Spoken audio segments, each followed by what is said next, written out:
آپ گروتھ کا خواب نہیں دیکھ سکتے پاکستان کے لیے. برائے مہربانی اس وقت جو آپ دیکھ رہے ہیں کہ انویسٹرز نہیں آ رہے پاکستان میں، سارا گلف اس وقت پرابلم ہے، اس کے باوجود بھی انویسٹمنٹ پاکستان کی طرف نہیں آ رہی. اس کی وجوہات ٹیکسیشن اور دوسرے بھی ہیں، لیکن جو سب سے بڑا آپ کا کراچی کے لیے آپ کو ورلڈ بینک کی جو رپورٹ ہے، جس کی میں نے 2017 میں وہ آئی تھی رپورٹ، اس وقت بھی انہوں نے کہا تھا کہ کراچی میں $10 ارب کا ڈیفیسٹ ہے، کہ $10 ارب کا جو ہے نا انفراسٹرکچر جو ہے خراب ہو چکا ہے، اس کو اتنی انویسٹمنٹ کی ضرورت ہے، ورنہ پاکستان وہ گروتھ حاصل نہیں کر سکتا جس کا وہ ایک اہل ہے. بہت بہت شکریہ سر، آپ نے ہمارے لیے وقت نکالا. ناظرین یہاں ایک چھوٹی سی بریک، جو ہم بریک سے واپس آئیں گے تو ہم بات کریں گے خیبر پختونخوا کی.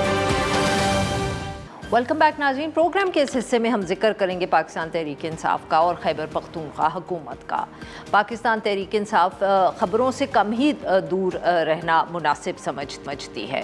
ایک ایسے وقت میں جب ہم کہہ سکتے ہیں کہ وفاقی حکومت پر تنقید بھی ہو رہی تھی اور توجہ بھی سب کی ان کی طرف تھی، تو پاکستان تحریک انصاف نے کہا یہ اچھا موقع ہے، کچھ نہ کچھ کیوں نہ توجہ ہم اپنی طرف دلوائیں، صحافیوں کی بھی اور حکومت کی بھی، اور ان کو پاکستان تحریک انصاف کو تنقید کرنے کا موقع دیں. اور یہ ہوا اس لیے کیونکہ ایک ایسا بل جو اپریل میں پاس کیا تھا، اور اس کے بعد سے کچھ اطلاعات اور میڈیا رپورٹس تو یہی ہیں کہ اس بل کو مور اور لیس سیکرٹ رکھا گیا، ویب سائٹ پہ اس کو اپلوڈ نہیں کیا گیا، اس کو پبلک نہیں اس کے اوپر تفصیل کی گئی، وہ نظروں میں آ گیا، اس کے اوپر صحافیوں نے رپورٹ کیا، اور اب جو تنقید ہے وہ پاکستان تحریک انصاف پر ہو رہی ہے.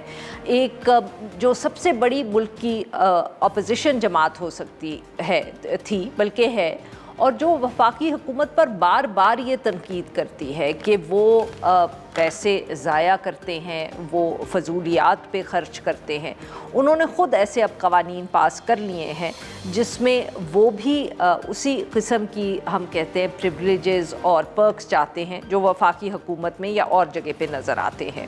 تو یہ جو بل ہے یا قانون سازی ہے، اس کے مطابق جو ممبران اسمبلی ہیں، ان کے خاندان، speaker, deputy speaker, opposition leader, ان سب کے لیے مختلف پرکس اور پریویلیجز جو ہیں وہ پاس کیے گئے ہیں.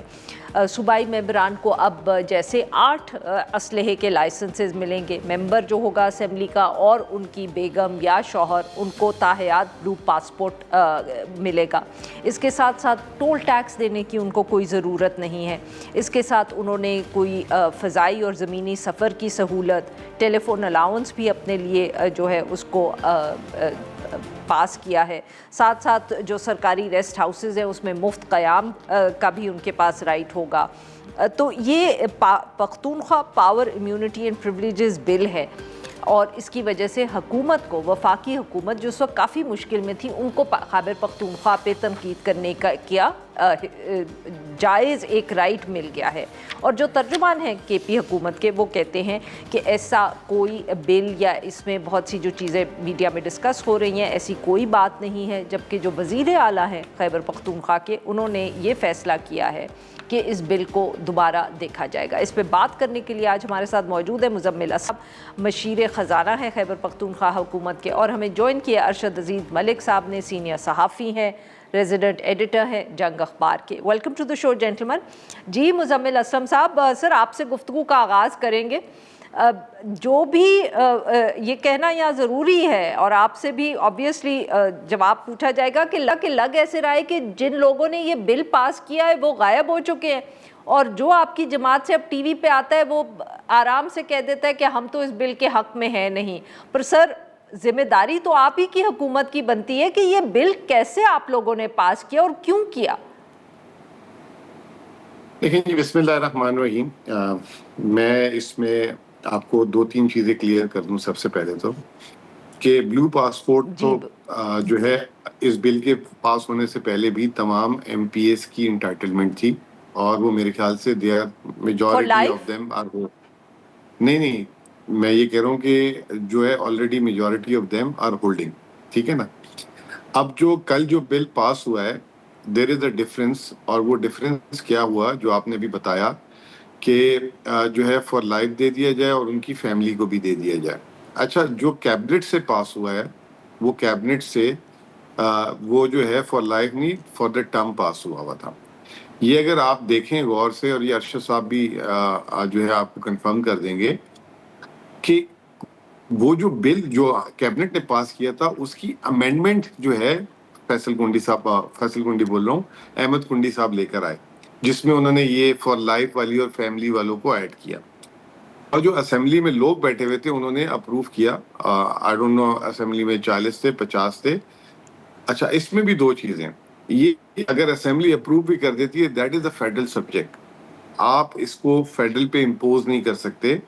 It is federal policy who to give and who not to give. ٹھیک ہے، تو یہ ضرور ہے، اس کی اونرشپ بھی لینی چاہیے کہ اسمبلی نے یہ، حالانکہ اپوزیشن نے پروپوز کیا، خیبر پختونخوا کے اسمبلی میں جو لوگ بیٹھے ہوئے تھے اس کو اپوز کرنا چاہیے تھا، اپوز نہیں کیا. اٹ مینس کہ ہماری سائڈ سے بھی یہ چیز اپروو ہو گئی، جس کا آج ایک ریکٹیفیکیشن بھی آ گیا. سر معاف کریے گا، ہاں معاف کریے گا سر، میں آپ کی بات کاٹ رہی ہوں، آپ یہ کہنے کے لیے کہ بالکل اپوزیشن نے پروپوز کیا ہوگا، مگر جیسے شہزہ فاطمہ صاحبہ پہ اور پی ایم ایل این کی حکومت پہ تنقید ہوئی، وہ جو ٹیلکو کا بل تھا، تو اسی طرح اس بل جیسے بھی پاس ہوا، جس کی بھی پروپوزل تھی، تنقید آپ کی حکومت پر ہوگی. نہیں، میں نے اس کو تنقید کو آپ کو میں نے کیا کہا کہ ہمارے جو لوگ تھے انہوں نے اپروو کیا، تو we have to take the ownership about it. میں صرف آپ کو بیک گراؤنڈ بھی بتانا ضروری تھا کہ امینڈمنٹ جو اوریجنل کیبنٹ نے جو پیش کیا تھا اور جو کل امینڈمنٹ ہوئی، جس میں جو ہے آئی ایم شیور کہ پی ٹی آئی کے لوگوں نے ووٹ کیا ہے، تو we have to own that.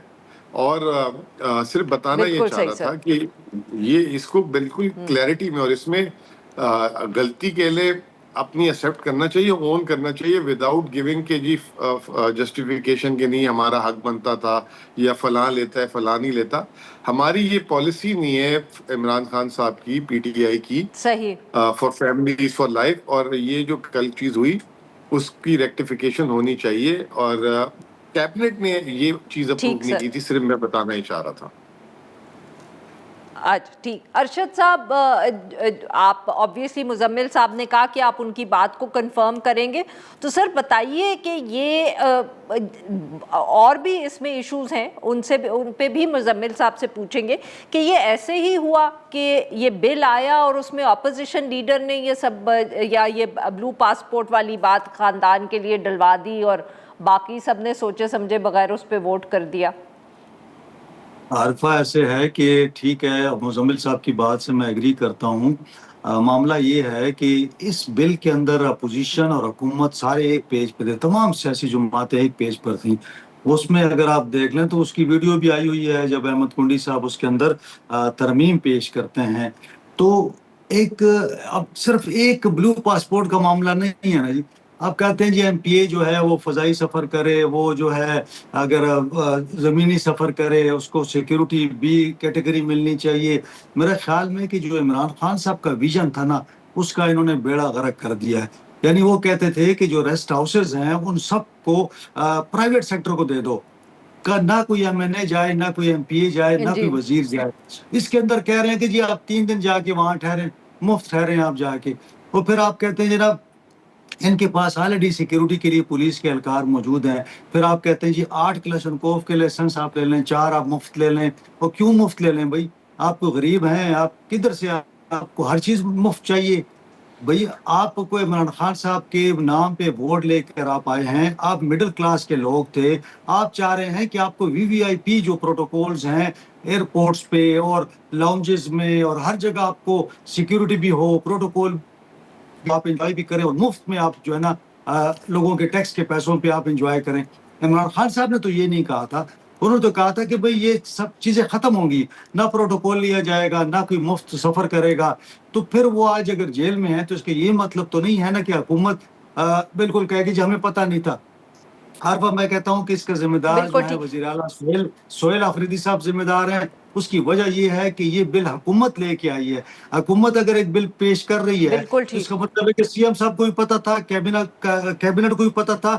اس کے اندر اتنی چیزیں ہیں کہ آپ گننا شروع ہو جائیں تو آپ حیران ہو جائیں گے کہ یہ 10 12 15 انہوں نے چیزیں ڈال دی. پھر اس کے اندر ایک اور چیز بھی آ رہی ہے صحافیوں پر پابندی کے حوالے سے. ارشد صاحب اگر آپ اجازت دیں، ہاں ارشد صاحب I'll just come to that. اس سے پہلے مزمل صاحب اب یہ جو بات اگر ہم صرف جو 8 لائسنسز ہیں ٹول ٹیکس نہیں پے کریں گے ایم پی اے 8 لائسنسز ملیں گے پھر ریسٹ ہاؤسز میں مفت سٹے ہوگا سر یہ کابینہ نے اپروو کیا تھا؟ میں اس کو کنفرم نہیں کر سکتا. پہلی بات تو یہ کہ میں اس بات بتا دوں کہ لائسنسز بھی if I'm not wrong, I may be wrong, لیکن I'm just talking from top of my memory, کیونکہ یہ 1.5-2 سال پہلے علی امین صاحب کی کیبنٹ میں ایک دفعہ بات ہوئی تھی. 4 لائسنسز تو ہمیشہ سے فری تھے 4. اب یہ 4 کے بعد 8 والی کہانی مجھے نہیں پتا, میں اس میں غلط بیانی نہیں کروں گا کہ یہ آیا کیبنٹ نے اپروو کیے یا یہ امینڈمنٹ میں آیا ہے, یہ I am not too sure about it.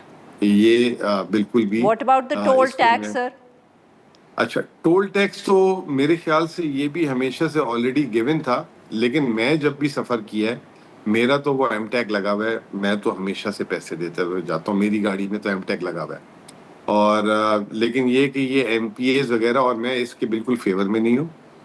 Toll tax اگر آپ آفیشیل ٹریول کر رہے ہیں تو آپ ٹول ٹیکس پے کریں اور جو ہے آپ جو ہے اس کو آفس سے کلیم کر لیں, اور اگر آپ پرسنل کر رہے ہیں تو you have to pay that. یہ بھی جسٹیفیکیشن اگر آپ میرے سے پوچھیں تو نہیں بنتی. آفیشیل ٹریول کر رہے ہیں آپ نہیں کو سر, آپ کابینہ کے ممبر تو ہیں نا, میں تو اس پوائنٹ سے پوچھ رہی تھی. مجھے آپ کی جو انڈیویجول چوائسیز ہیں ان پہ کوئی شک نہیں ہے کہ آپ پروبیبلی بہت ساری چیزیں ہوں گے اس کے قانون میں ہوں گی جو آپ اس کے حق میں نہیں ہوں گے, بٹ میں تو یہ پوچھ رہی ہوں سر کہ وہ جو کابینہ میں آپ نے کہا کہ بلو پاسپورٹ والی نہیں تھی, تو کیا یہ چیزیں کابینہ سے پاس ہوئی ہیں کہ نہیں ہوئی ہیں؟ میں نے آپ کو یہ کہا نا کہ مجھے اس کا نہیں پتا. 4 لائسنسز ہمیشہ سے تھے, یہ میں کہہ رہا ہوں. 4 سے 8 کابینہ میں کوئی آیا ایجنڈا ایسا, یہ میری اس وقت میموری میں نہیں ہے. ٹول ٹیکس کا میں کہہ رہا ہوں کہ it is always there, it is always there, it is not a new phenomena. اور یہ آئی تھنک 1988 سے ہے, جس پہ میں پرسنلی یہ میرا ویو ہے کہ اس کو بھی نہیں ہونا چاہیے. اگر آپ آفیشیل ٹریول کر رہے ہیں تو آفس سے کلیم کر لیں, بہت ہے. اور اگر آپ ان آفیشیل اپنا پرسنل ٹریول کریں تو یو ہیو ٹو پے. میں یہ کہہ رہا ہوں یہ ٹول پلازا از فرام مطلب فرام بگننگ ہے, یہ شروع سے ہی ہے. یہ ارشد صاحب کو زیادہ اس سے پتہ ہوگا because he is covering assemblies. ہاں چلے میں ارشد صاحب سے ہی پوچھتی ہوں, ارشد صاحب اب بتائیں کہ یہ ان میں سے کون سی چیزیں کابینہ نے اپروو کی ہیں پھر, اور جو آپ بات کر رہے تھے, اور صحافیوں والا بھی بہت اہم پوائنٹ ہے سر, اس پہ بھی آپ بات کریے گا.